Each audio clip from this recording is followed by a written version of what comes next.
Hi everyone, hope you're all well. Bernard here, welcome to the Citizen channel.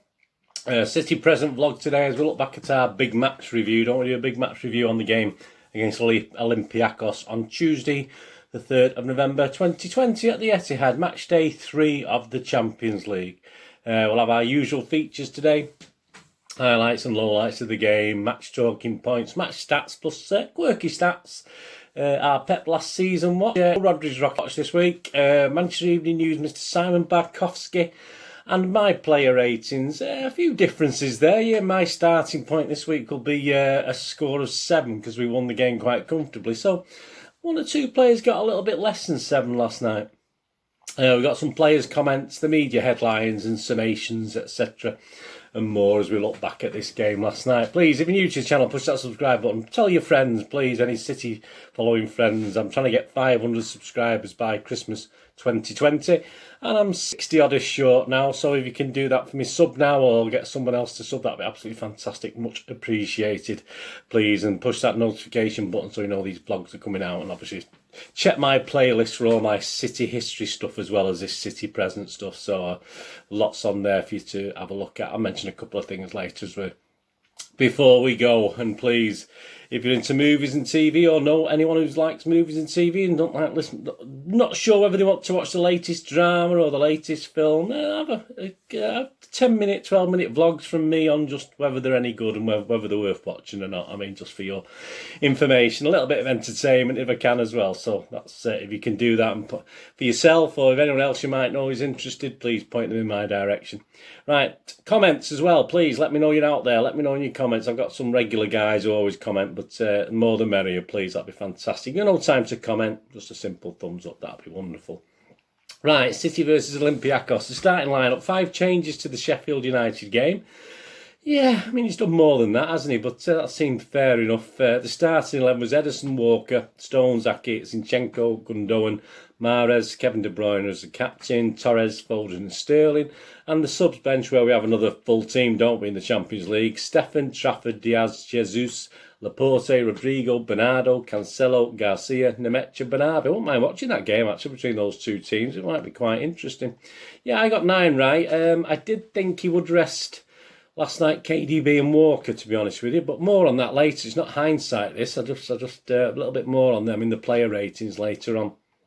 A sort of oddish decision, but overall I think most people are quite happy with that team. I was happy with the team. I just thought perhaps a couple of key players wanted a rest. I mean, obviously you can see the thinking, play a strong team, bring players off when we've made the game comfortable, but obviously it doesn't always go to plan, does it, unfortunately? Yeah, the referee Carlos del Quero Grande, I'll rate him after, all from Spain, the refs and his assistants in the VAR. The assistant refs, I'm going to say these now, Juan Carlos Justa, Roberto Alonso Fernandez, so they're the assistant refs. The video assistant referee was Jose Maria Sanchez. I'm getting all these right, I think. Video assistant referee Guillermo Cuadra Fernandez. Do you like my accent? And the fourth official, Jose Luis Manuel Montero. So there you go. I mean, I'm quite impressed. I think I might take up Spanish. Right, match highlights and lowlights. Right, yeah. Well, 2 minutes, a sort of speculative effort from Mr. Phil Foden, was he, from out wide? I don't know what he was trying to do there, but perhaps he's trying to copy old Jesus, a bit more on him later, obviously. 6 minutes, a great run by Walker, and a shot from Mahrez was blocked. I mean, we looked quite lively, didn't we, at the start? I think Olympiacos looked, as we thought they would look, a little bit like a deer in the headlights, weren't they? 7 minutes, Torres flick from a corner. This was going to be like Torres' time, wasn't it, this start? That lovely little back flick from a corner that obviously the defender blocked out. And then a Torres header. Perhaps he could have done better, but from a KDB corner, I think it was. We headed that wide. 9 minutes, we had a great chance, didn't we? A great, fantastic one of those. I think he tried about 3 or 4 last night, and I think one came off anyway from Gundogan, where he chips it from distance, and absolutely superb run by Sterling. Beat the offside track, and instead of just trying to hit it first time, this is a problem with Sterling, isn't it? When he's not on form like this, I don't think he's particularly on form. He had a good game against Sheffield, but he makes some poor decisions, and rather than just hit it, he tried to control. I mean, he could have hit it first time. He could have tried to control it, then hit it, but he just controlled it and then faffed about what he's going to do with it. So yeah, he missed a chance there, Sterling, after 9 minutes to at least get a shot on target. Poor decision making again, unfortunately. Waited too long, and obviously, that early in the game, Olympiacos are going to get bodies back very quickly, aren't they? And that's what they did. 12 minutes, they did look a bit. There were some lack passing in the defence from Olympiacos, and KDB almost took advantage on 12 minutes with a defensive error, but couldn't quite get his shot to beat the keeper. But we didn't have long to wait. It was a mere seconds, wasn't it? It was a lovely 1-2 between Torres and KDB. Back to Torres again, and he put between, nutmegged the keeper, didn't he? I mean, he hit the target, which is what we say. If the goalkeeper had kept his legs shut, he would have hit it and he would have gone wide. But hey, he kept his legs open, and Torres calmly slotted it between his legs to nutmeg him. So that was 1-0, and we thought there was going to be a landslide, didn't we? But if I look at my little report here, the next bit of action we got is 32 minutes. That's 20 minutes later. So a bit of huffing and puffing from City, but not much. And on 32 minutes, Sterling had the ball in the net, didn't he? But he was a good yard offside. And then, more or less, he came back into it, Olympiacos. Certainly that last 10 minutes of the first half, they started to play a lot better. And certainly had a good last 10 or 15 minutes, possession-wise as well. They started to catch up with City. Our defence, I thought, played really well, getting headers out and getting the odd glancing header away from danger, etc. But Olympiacos did look just a little bit weak up front, to be honest with you, and they perhaps should have done better with one or two chances, but they didn't look fantastic. So half time 1-0 into the second half. An okay-ish start by City, but a better start by Olympiacos. We had a weak effort after another Olympiacos defensive mistake on 50 minutes. 54 minutes, he should have perhaps scored a Foden error, and the guy up front who feigned injury because he missed. I think he knows he should have done better. I'm not sure of his name, but their striker obviously feigned injury after missing what could have been an equaliser for Olympiacos, all from a Foden error. So that was very disappointing. But again, it was just playing out at the back with Ederson, etc. And it just led to that. I don't think Foden quite recovered from that, to be honest with you. But anyway, more on that. 58 minutes, another half chance for Olympiacos, which Stones was well placed to cut out. So that was pretty good. 60 minutes, Gundogan had a great chance on the edge of the area to sort of relieve the pressure on City at the time. But he blasted well over another Rosette from Gundogan. I did have him as my anytime goal scorer, so I'm a bit upset about that, but I did okay on the others. So anyway, nothing about. We'll talk about that on the Liverpool preview. A good night. 61 minutes, another Olympic chance straight at Ederson this time. Olympiacos, and Ederson, all he had to do was gather it up, no problem. City had lost. I did make a comment as I was watching the game that City had lost all fluidity this half. It's sort of gone, and we were in need of a change, weren't we? And I thought 60 minutes would have been about right. But obviously, 68 minutes, Rodri and Jesus came on for Mahrez and Foden. I thought Foden would get pulled very quickly because he was having a torrid second half. Most of the City players weren't playing that well, actually, the second half. 71 minutes, KDB does his copy of Gundogan earlier and blasts well over when he perhaps should have done a lot better with it.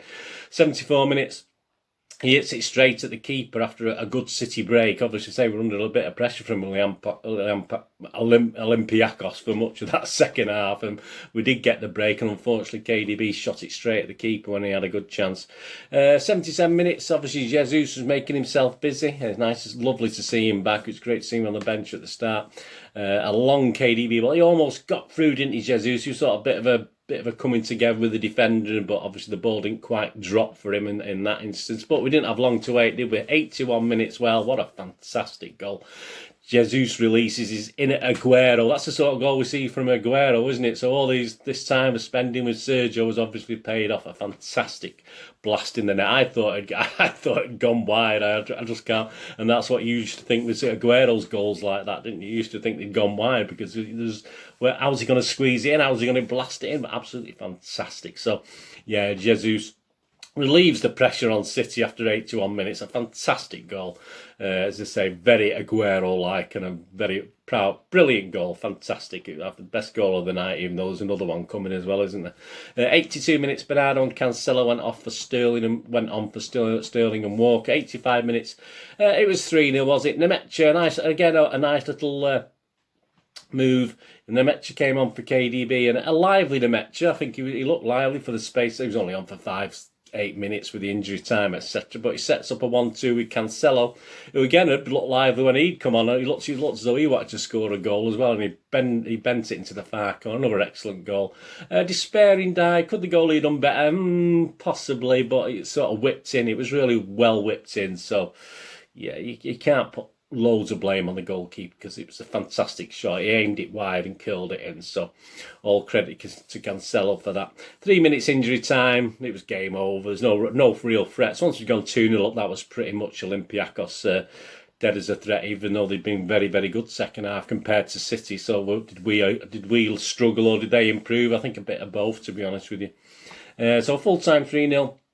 Ref watch, Carlos Del Quero Grande. Yeah, I thought it was absolutely excellent. I mean, some people said he didn't give much or he missed things, but I thought it was pretty good. I think he let the game flow more or less. He didn't give anything to one team over the other. And I'm going to give him, well, this is amazing for me. My rating for Carlos Del Quero Grande is 8 out of 10. I mean, I don't give those ratings lightly. If you watch my film and TV reviews, hardly anything ever gets an 8 out of 10. So, and my player ratings, very few and far between, but yeah, I'm going to give him that, whether you like it or not. That's it. That's my rating for the referee last night. I won't mind him reffing all our Champions League games.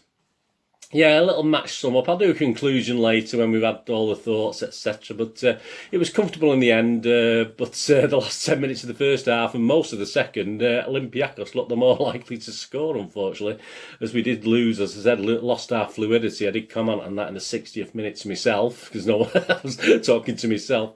Lost our control and flow, really.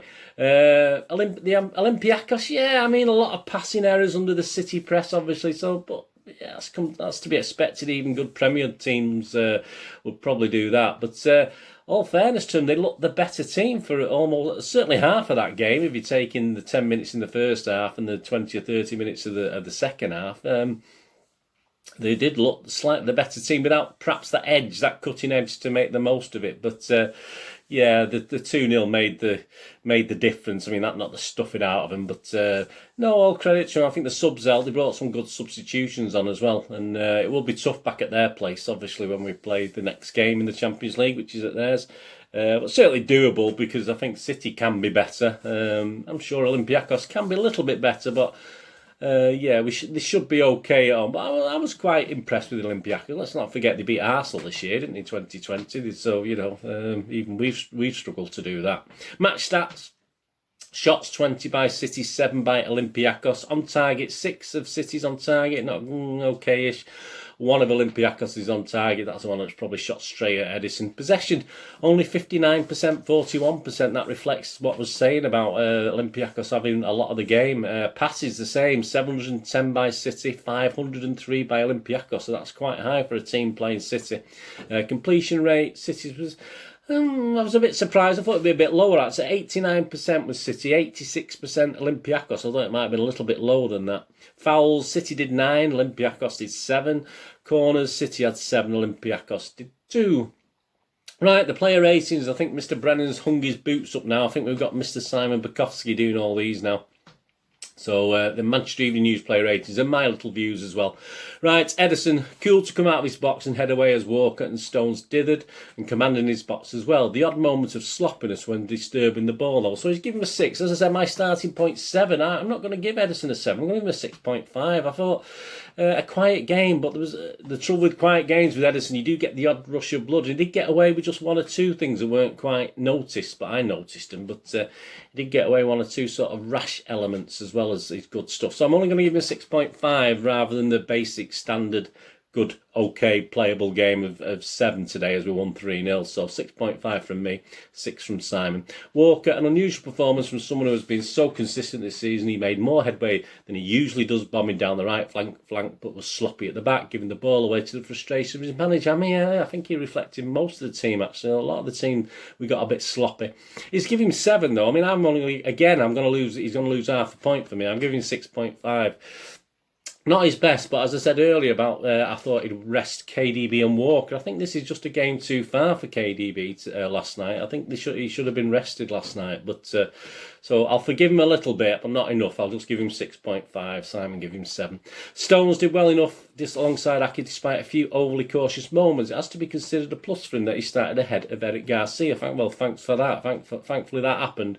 Yeah, Stones, he gave a 7. I'm going to give him the bog standard 7 as well. He was okayish to get against a team that wasn't perhaps dominant going forward, but yeah, I will give him my basic standard Stones. He did an okay job next to Aki last night. And on to Aki, City's best defender, Simon says, making his first appearance to win over Arsenal. The summer signing was composed and authoritative throughout. So he's given him an 8. Yeah, I'm going to give him 7.5. I'm not going to go mad and give him an 8, again, because of the opposition. But again, when all around him was sort of getting confused, I think, a lot of that game. I say, after the first 30 minutes, he looked assured to me, and I was very, very impressed. So I'm going to give Aki a 7.5. So he's doing really well on scores, I think, so far, when he turns out for City. Zinchenko, Simon says, a familiar performance of Zinchenko. His game awareness and positioning moving forward is excellent, but was targeted as the game progressed. Yeah, he's given him a 7. I've only given him a 6. I thought he wasn't great. I mean, he's a utility player, let's be honest, but that's how we're playing him. And to be honest with you, he's not up to the class we need in the Premier League or the Champions League as a utility player. I do like Zinchenko, he's a 100% guy, but I think he's you know, that little bit of nice class he seemed to have a season or two ago seems to have disappeared, and he just doesn't look that quality player to me now. So I'll just give him a 6, which is one of my lowest scores. Simon gave him a 7. Gundogan at first, his roving role summed up City's total control and how much he was pulling the strings. As time went on, his wandering told an increasingly confused side. Yeah, he's given him 7. I've given him 7.5 just for his eagerness and looking lively early on, and I've sort of forgiven him the fact he went a bit sloppy, because again, I think all round him he probably got a bit confused as to what was going on with the other City players. So he had some great DMing early doors. I mean, he was right back there next to Edison early in the game. But yeah, I'll give him a 7.5. I'll be kind to him. I'm not usually kind to Gundogan. I'll give him a 7.5. Simon's given him a 7. KDB wasted an early opportunity with a hesitant finish when through on goal and was unusually subdued. Otherwise, left his frustrations run out in the second half.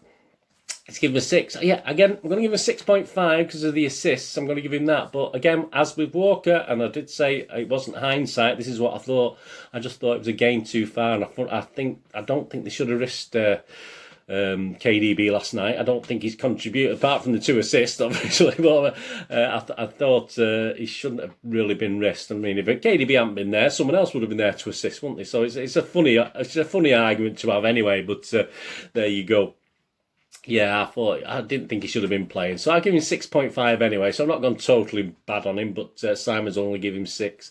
Foden, a rare start in the midfield 3. Foden showed the drive that he brings to the team and worked well with Sterling. Was fortunate to throw away that work by giving the ball away in his own half. He's given him a 6. Yeah, I've echoed that. I give him a 6 as well. And as the team faded, so sadly did Mr. Foden, who, again, just came down to the level and nearly cost us that equalising goal, unfortunately. I thought it was great the first 30 minutes, but after that, I thought he should have been definitely the first one to be pulled after half-time, or even at half-time, I perhaps would have pulled him off, to be honest with you, because he didn't contribute much in the second half either. Mahrez, again, that sums up Riyad Mahrez's season so far. There were some nice touches and constructive runs, but ultimately not enough end product. Yeah, so give him a 6. I'm just going to echo that. I'm not going to say much about Mahrez. He flatters to deceive for me sometimes. So I'll give him the basic 6, which is a low score. I mean, say he should have started at 7 in a 3-0 team, but he just didn't do enough for me. Sterling, a little lively in the second half, but struggled to find his usual space, even from the left. Normally combines with De Bruyne much more often. So he's only given him a 6. I've echoed that again. I've only given him a 6 as well. I thought he started superbly down the left with Foden. I thought they played really well together.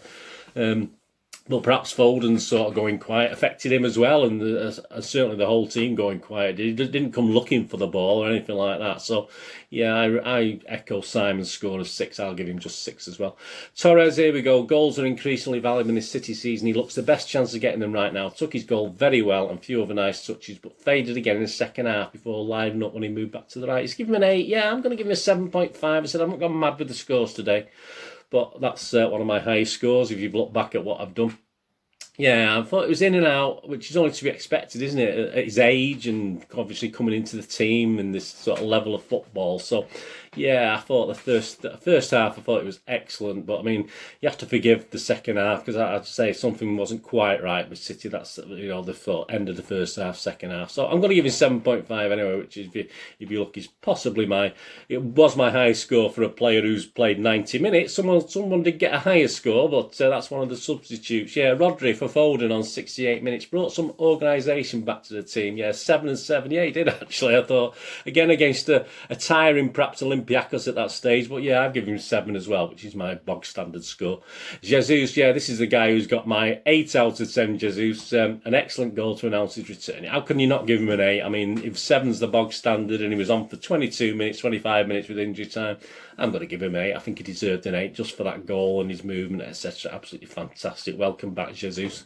Bernardo for stealing an 82. Yeah, he's too late to mark. A few forays down the right. Simon said, yeah. Cancelo for Walker. An excellent finish. I'm not going to mark him because he's only on 10 minutes, but again, I'd probably give him an 8 out of 10, but I won't.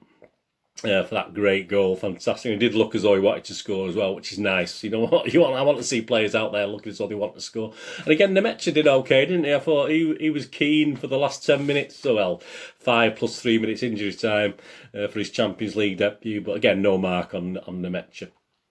So my Citizen Man of the Match, there you go. He's up on screen. Yeah, I'm going to give it Mr. Ferran Torres last night for his display. I thought it was excellent. As I say, he eased off, but he eased off when the rest of the team did. So I'm not going to hold that against him because all the rest of the team eased off as well or lacked that fluidity. So I will give Mr. Torres my man of the match last night, Citizen Man of the Match. Pep Watch in his last season or half season, we don't know yet, do we? Yeah, I mean, yeah, he was frustrated like us with the second half, but because he had picked a strong team, and I'm sure he was hoping after that early-ish goal that it would be 2 or 3 up by half-time, and he could have made some early changes.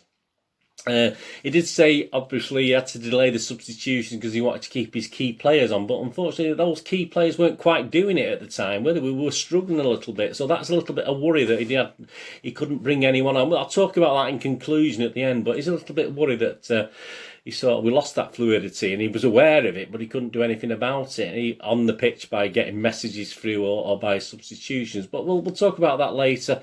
When he was interviewed after on Jesus, he said, it's important, of course, the fact that Gabriel is back. He's so important for us. He scored a brilliant goal. I'm so happy that Gabriel is back. I think we're happy he's back. On Torres, he said he played really well again and he scored a brilliant goal. He moves really well with the ball. Without the ball, he's growing, but he's already scored a lot of goals. We're happy for his performance.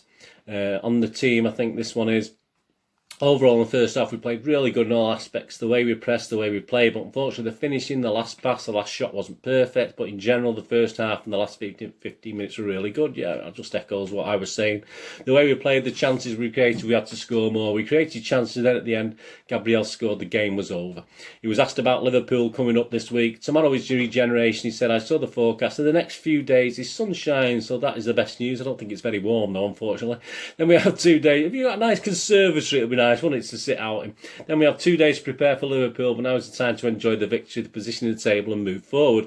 Always during my career, you have 4 days between games, so they will have tomorrow afternoon off and Thursday to be at home with the family. Then we have 2 days to prepare for the last game before the international break. I'm delighted with the players in the situation we have. We struggled in the beginning, but we moved forward. It's still just 6-7 games in the Premier League, and we have a lot of games to play and 1 game left before the international break. Now is the time to enjoy tonight. I want to think about tonight, 9 points and recover it. Then tomorrow we prepare for Liverpool. Jesus, interviewed after the match, said, it's good to be back. He said, when I got injured, I wasn't happy. I worked a lot to recover quickly because I want to be on the pitch and helping my teammates. The guys have done us so well. I'm happy to come back and score a goal. It was a good ball and a great play by the team. Kevin found me and I think it was an amazing finish. It was, mate. I made it hard for the keeper and I'm getting better at my finishing. Well, you've been here a while now, so you've been under Sergio's wing for a while, so perhaps you should be doing. I think games like these are difficult. He continued. From the bench, I watched closely how the opposition defenders were playing. So when I get on the pitch, I get one chance and took it. Fantastic. Torres said, We know the position for Sergio and Gabriel. But the manager tried me in that position as a striker. I'm very happy and comfortable to play for the team. I'm very happy to score again in the Champions League, but even more for the win, and hopefully I can keep scoring and winning. So do we, mate, so do we. Please check out all the full interviews on the City website, and there's some full match highlights as well if you subscribe to City Plus app, so you can watch the full match highlights from last night as well. Some are worth watching, some aren't, are they? Right, here we go. Quirky stats last night. Up to Joe. Since conceding 5 goals against Leicester, Manchester City have conceded only 3 goals in their following 8 games, while they have kept a clean sheet in 3 consecutive matches in all competitions for the first time since September 2019. Gabriel Jesus has been directly involved in 9 goals in his last 7 Champions League appearances, 6 goals and 3 assists. Well done, Gabby. Since the start of the 2017-18 season, only Kylian Mbappe, 15, has made more Champions League assists than Manchester City's Kevin De Bruyne on 13. 20 years, 248 days, Ferran Torres is the 3rd youngest player in Champions League history to score in 4 consecutive appearances, behind Mbappe, 18 years, 120 days, and Erling Haaland, 19 years, 107 days. He's in great company there, isn't he? Stat City, Olympiacos are the 90th different opponent Man City have faced at the Etihad in all competitions. Ferran Torres has now scored 4 goals in his opening 9 appearances for City. Only Nolito and Gabriel Jesus have scored more in their first 9 matches under Pep Guardiola for City. Nolito, good old Nolito, eh? Sky Sports Stato, Ferran Torres is the first player to score in each of his first Champions League appearances for Manchester City. And at Thatcher's Elbow, Thatcher's, give him a follow on Twitter, he quoted the starting lineup and said this team has an average age of 24, so that's not bad. I've not checked that, but I have to agree. I have to think that he's not lying there, so that's quite a young age. That's quite impressive, isn't it? Some of the media headlines and summations. I mean, on Twitter, Nathan Aki came on. Clean sheet and 3 points in the Champions League. We go again on Sunday. Gabby came on. Happy to be back here doing what I love. Great performances tonight. Come on, City. I'm sure he did say it like that in that accent, but there you go. Torres, 3 in a row. Keep the good times rolling. Some of the papers and media. Sky Sports. Gabby Jesus on target as host. Stay perfect. We are. Goal.com, Guardiola's men make it 3 from 3. We did. The Guardian, Manchester City continued their 100% Group C record with an occasionally nervy but ultimately convincing win over Olympiacos. Yeah, some people whinging about that. Yeah, he was occasionally nervy, yeah, and he was ultimately a convincing win over Olympiacos. So, can't argue with that one. Talk sport, we'll talk crap most of the time. Ferran Torres continues his brilliant start to life at City as makeshift striker, nets 3rd successive Champions League goal in victory over Olympiacos. Straight to the point, no lies. BBC, Gabriel Jesus marked his return from injury with a fine finish as Manchester City beat Olympiacos to maintain their 100% record in the Champions League. We did. That's you can always rely on the BBC to tell the truth. Not. The Telegraph, Manchester City struggled to finish off Olympiacos. There we go, well, there's the first negative.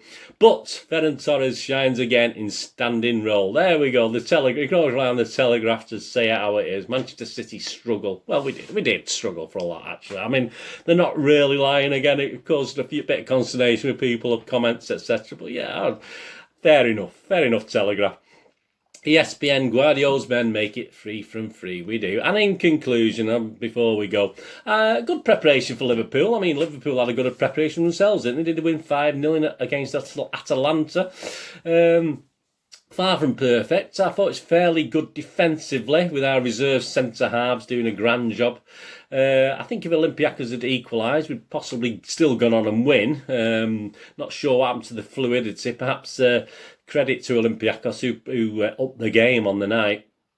A small worry, as I mentioned before, was the subbing, wasn't it? He couldn't bring key players off to sub, but he didn't have the ability to get messages onto pitch to tell the players how to change the game and stop Olympiacos dominating, which, although they didn't have the cutting edge, they certainly did in most of that second half, and they were doing at the end of the first half. So he had half time to sort that, didn't he? Which he didn't really do. Obviously, I can understand the Jesus thing. You don't want to bring Gabby on too early, but that was a great substitution. But it's a little bit too late, and for me, I thought it should have been done on 55. So if not half-time, we should have had a change. I think Rodri was the correct player to come on. I think he actually calmed things down a little bit because he sort of does calm things down. He's a slower, bigger player, isn't he? But I think he could have been brought on a little bit earlier. But Gabby, perhaps you couldn't have really brought him on more than for 20 minutes, which is what he did, wasn't it? About 25 minutes with the injury time. So yeah, it was 68 minutes. I wouldn't mind seeing that double substitution on 60 minutes at the latest. Yes, but then obviously, well, this is it. That's the thing, isn't it? I mean, Pep's paid the big money. Am I to question Pep? But I just thought things looked as though they were going wrong at the end of the first half, and they did go sort of struggling a little bit for 20-25 minutes of the second half. I mean, surely Pep could have jigged about with what he had on the pitch. He had his best players on the pitch, so perhaps he should have. Obviously, Foden had sort of eased off, hadn't he? And this was the worry. Gundogan wasn't as effective, so perhaps Pep should have jigged something about half time. So I didn't notice too many changes in the second half. Obviously, Gundogan ended up going forward as the game progressed later and later, but. Yeah, it is a little bit of worry when Pep admits he couldn't do much. He wanted to sub earlier, but didn't want to bring his key players off. But his key players weren't doing it at the time, were they? So anyway, let me know what you think on that. Anyway, it was a bit of an odd one, that. Did I give Pep a rating? Yeah, if I had to give Pep a rating, I'm going to give him. I don't think I did I? I'll give him a 7 out of 10. Pep for last night.